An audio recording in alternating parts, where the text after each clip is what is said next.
به نام یگانه آفریدگار نور و عشق، درود بر تو که بهترین یا لایق عالی‌ترین و زیباترین زندگی. توی مسیر عشق، زمانی که معشوقتون از شما جدا میشه و شما خیلی اون شخص رو دوست دارید و اون شخص خودش خواهان جدایی بوده، به خاطر یک دفعه رفتن طرف مقابلتون از زندگیتون قطعاً خیلی آسیب میبینید و خیلی اذیت میشید. و ممکنه خیلی کارها انجام بدید که خودتون از دیدگاه خودتون فکر میکنید که اون کار درستی بوده، اما در اصل همون کارها داره آسیب میزنه به ایجاد رابطه مجدد شما و معشوقتون و خودتون بیخبرید. فکر میکنید الان بهترین مسیر رو انتخاب کردید، بهترین راه رو انتخاب کردید و این کارهایی که دارید انجام میدید باعث میشه که معشوق شما برگرده.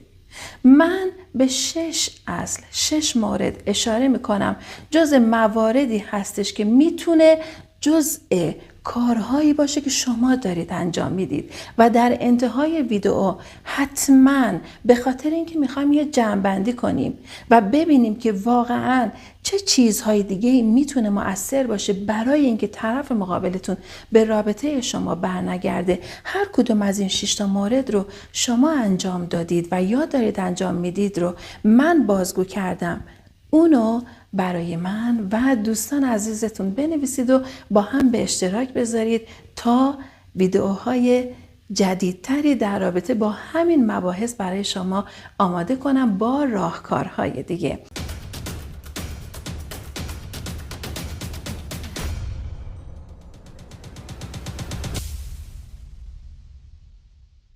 اما بریم سراغ مورد اول.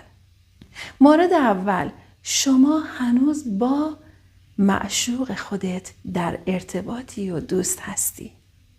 زمانی که جدایی پیش میاد بین شما و طرف مقابلتون، حالا یا پارتنرتون هست یا همسرتون، به خاطر اون حس وابستگی که داری و چون دوستش داری و از طرف دیگه میخوای که یه جورایی کنار خودت داشته باشیش، یه جورایی زیر ذره بین تو باشه، با اون شخص در ارتباط قرار میگیری. چرا؟ یه جورایی احساس میکنی که اگر من نباشم منو فراموش میکنه، اگر من نباشم وارد رابطه با یکی دیگه میشه و سعی میکنی رابطه دوستانه خودت رو حفظ کنی. خب ببینید، وقتی که جدایی پیش میاد، این جدایی باید این فاصله حفظ شه. بذارید راحت بهتون بگم، شما تا زمانی که نبود و نداشتن چیزی رو حس نکنید قدرش رو نمیدونید.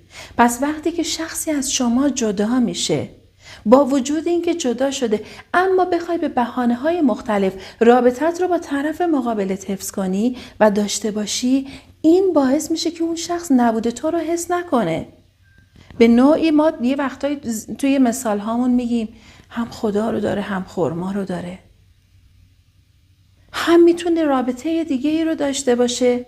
چرا؟ چون دیگه خودش متعهد به تو نمیدونه و میگه من از این شخص جدا شدم، خودش الان میخواد با من در ارتباط باشه. و هم میتونه یه وقتایی تو رو داشته باشه، چون به هر حال کسی هم که از شما جدا میشه، تارهای اتریش اون اوایل رابطه خیلی به شما متصل هست. حالا اونی که رابطه رو قطع کرده کمتر اولش درد میکشه، در صورتی هم درد بیشتری میکشه که حالا انشالله توی ویدیوهای دیگه بهتون میگم و قبلا هم بهش اشاره کردم. اما لطفاً اگر توی رابطتون هنوز با طرف مقابلتون به شکلی در ارتباط هستید، پیام میدید به بهانه‌های مختلف، سعی میکنید ارتباطتون رو برقرار کنید، رابطتون رو داشته باشید و اجازه نمیدید اون خلأ برای اون ایجاد بشه، این یکی از موردهای جدایی و نیامدن پارتنرتون به زندگی شماست. مورد دوم، شما دارید آزارش میدید. چجور داری آزارش میدی؟ روی من کارش ندارم.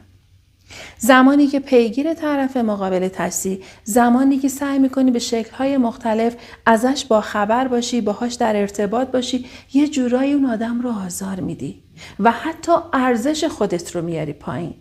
طرف مقابلت برمیگرده میگه چقدر سیریشه، همون بهتر که باهاش نیستم، چقدر خودشو دوست نداره، چقدر خودشو داره بیارزش میکنه. باور کنید وقتی که شما به طرفتون وصل میشید و میخواید به بهونه‌های مختلف ارتباطتون رو باهاش برقرار کنید، اون آدم نمیگه وای چقدر دوستم داره. اون آدم پیش خودش میگه نگاه کن چقدر خودش رو بی‌ارزش میکنه. و شما چرا داری این کارو میکنی؟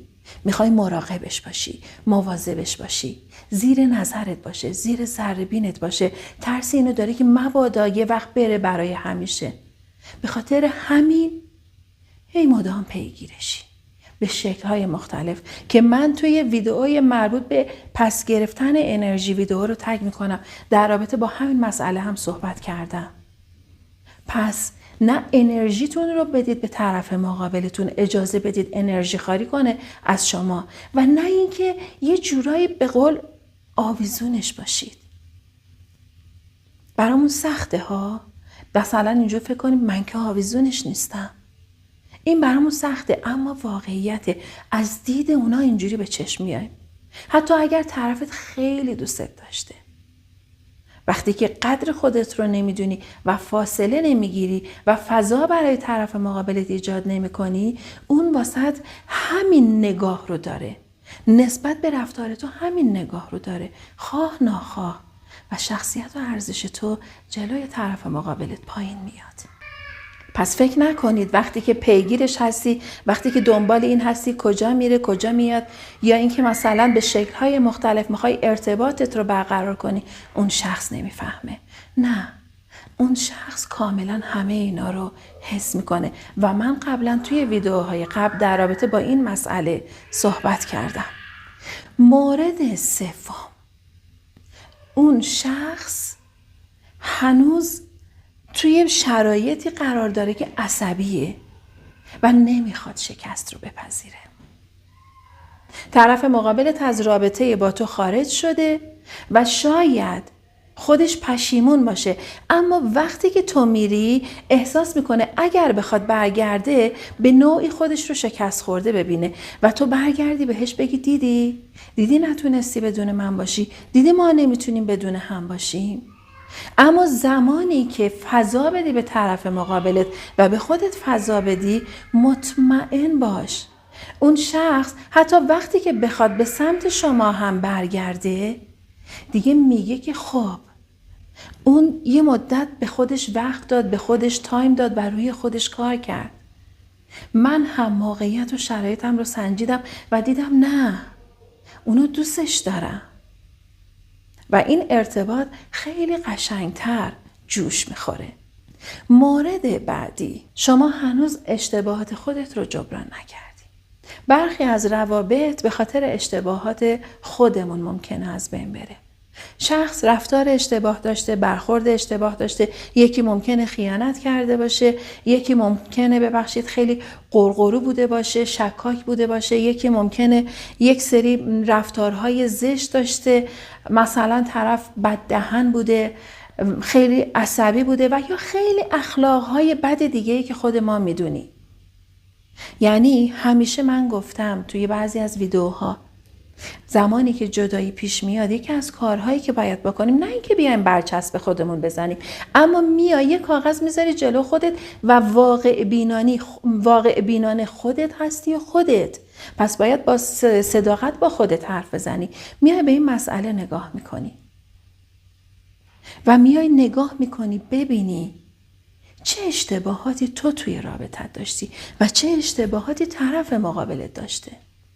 اگر تو اشتباهی کردی قراره این اشتباه رو درستش کنی، این اشتباه رو رفعش کنی. قرار نیست همون جای قبلی بمونی. یه زمانهایی که ما دردهای وارد زندگیمون میشه میاد که ما رو ببره جلوتر، قرار نیست درجا بزنی و خودت رو توی همون اشتباهات غرق کنی و اشتباهات خودت رو تصحیحشون میکنی، جبرانشون میکنی. اما زمانی که طرف مقابلت 1 ماه گذشت، 2 ماه گذشت، بفهمه و ببینه نه این آدم هنوز همون آدم قدیمه، پیش خودش میگه من احمقم بخوام برگردم. برای چی بخوام برگردم؟ یه مدت هم درد کشیدم، درد جدایی رو هم کشیدم. الان دیگه میتونم اگر هم بخوام کسی رو انتخاب کنم، آدمی رو انتخاب کنم که حداقل به یک سری از معیارهای من بها بده. من همیشه گفتم، بازم میگم، آدم‌ها با تفاوتشون خیلی قشنگه که بتونن یه زندگی عاشقانه رو با هم بسازن. تفاوت‌های همو میپذیرن. اما یک سری مسائل معیارهای هر دو طرف هست که براشون خیلی مهمه. توی زندگی یه نفر رعایت نمیشه. ممکنه من رویا یک سری ایرادها داشته باشم، نه تنها طرف مقابلم که مثلا از زندگی من رفته باشه، هر کسی دیگه هم که وارد رابطه من بشه، اگر بخوام باز اون اشتباهات رو مرتکب بشم، باز هم آسیب ببینم، باز هم رابطه‌ام شکست بخوره. پس خیلی خوبه که اشتباهات خودمون رو جبران کنیم. مورد پنجم، رها کردنه. شما هنوز درگیر طرف مقابلتون هستید، رهاش نکردید، بهش فضا ندادید، اجازه ندادید که این آدم بره یه مسیری رو طی کنه و بعد بفهمه که چه موقعیت و شرایطی رو توی زندگی با شما داشته تجربه میکرده و از دست داده. زمانی که ما فضا به طرف مقابلمون نمیدیم، اجازه نمیدیم به خودمون که هم خودمون یه فضا داشته باشیم، توی اون موقعیت تنهایی خودمون رو رشد بدیم و این اجازه رو هم به طرف مقابلمون نمیدیم که اون هم بره یک سری درس ها قراره بگیره، یک سری چیزها رو قراره تجربه کنه و اینا رو تجربه کنه، بعد فضا رو داشته باشه برای اینکه بخواد درست تصمیم بگیره. ما خیلی رابطه ها داشتیم، جدا شدن، بعد از جدایی هر دو طرف رشد کردن و باز مجدد یه زندگی رو با هم شروع کردن، اما خیلی قشنگتر و عالیتر و عاشقانه تر. پس این کوله بار سنگین رو هم از رو دوش خودتون بردارید، هم از رو دوش پارتنرتون. و مورد آخر، اونا از احساسات شما خبر دارن. به هر شکلی میخوای یه جورایی یه سری پالس هایی رو بفرستی که الان چه احساسی داری، الان تو چه موقعیتی هستی، الان تو چه شرایطی هستی و سعی نمی کنی مرموز باشی. جز انرژی های بلکت همیشه گفتم عزیزای دلم مرموز باشید، بذارید کشفتون کنن، بذارید طرف مقابلتون کنجکاو بشه برای شما، نه اینکه همه چیز رو در مورد شما بدونه حتی زمانی که نیست. بذارید اون نگران بشه که شما رو از دست داده، اون نگران بشه که نکنه این آدم خوب بود من برای همیشه از دستش بدم. این شرایط رو نه از خودتون بگید نه از طرف مقابلتون، بذارید این حس کنجکاوی درون طرف مقابلتون ایجاد بشه. مرموز باشید، برای خودتون ارزش قائل باشید، به خودتون بها بدید، برای خودتون وقت بذارید. باور کنید نیاز نیست حتما طرف مقابلتون اینا رو ببینه. انرژی شما که تغییر کنه، زمانی که رهاش کنی، زمانی که پیگیرش نباشی، زمانی که وقتت برای خودت باشه، زمانی که دنبال شادی و آرامش خودت باشی، زمانی که رشد کنی، از نظر معنوی رشد کنی، این اتفاقات درون شما باشه، پیش بیاد، اون احساسش میکنه، 100% احساسش میکنه، حتی بدون اینکه شما رو ببینه. چون تو خودتو کندی از اون آدم، چون تو انرژی تو از اون آدم پس گرفتی و اون خالی میشه. و خالی کنید طرف مقابلتون رو، اینقدر پرش نکنید، اینقدر تغذیهش نکنید. هر چقدر عزیز باشه طرف مقابلمون، اما میشه مثل یک زالویی که میچسبونیم به خودمون و از خونمون، از انرژیمون میمکه. بکن اینو. خودت باش. تنهایی یه زمانی خیلی خوبه. اون معشوق حقیقی، اون خدای زیبای تو رو تنها کرد که تو خودت رو پیدا کنی، که تو رشد کنی، که به خودت برسی، به اصل خودت برسی، به خدای خودت برسی. پس عاشق این لحظه از تنهاییت باش. کاری نداشته باش که چی میگه. هنوز تنهایی؟ هنوز توی رابطه با کسی نرفتی؟ این همه سال گذشت هنوز تنها موندی؟ واقعا نیاز نداری رابطه داشته باشی؟ نیاز جنسی نداری؟ چه کار میکنی؟ مگه میشه تنها نبوده باشی؟ اهمیت به این حرفا نده. اون خدا داره میبینه تو داری از این تنهایی چجور استفاده میکنی و از این تنهایی قشنگ استفاده کن. پروانه شو، رشد کن، بزرگ شو. قوی شو و زیباتر از چیزی که قبلا بودی شو. عزیزای دلم، این 6 موردایی هستش که باعث میشه سد ایجاد بشه برای برگشتن معشوق شما. حالا هر کدوم از این موردها رو شما انجام دادید، حتما بنویسید و با دوستانتون به اشتراک بذارید.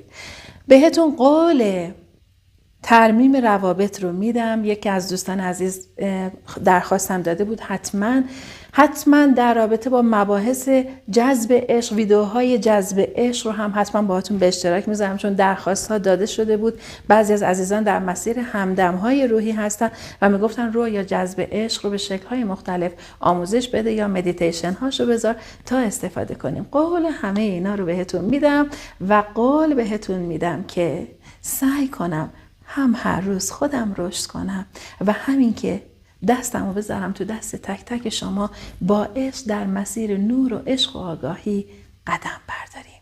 در نهایت بهتون میگم که خیلی دوستتون دارم. یا حق. خدا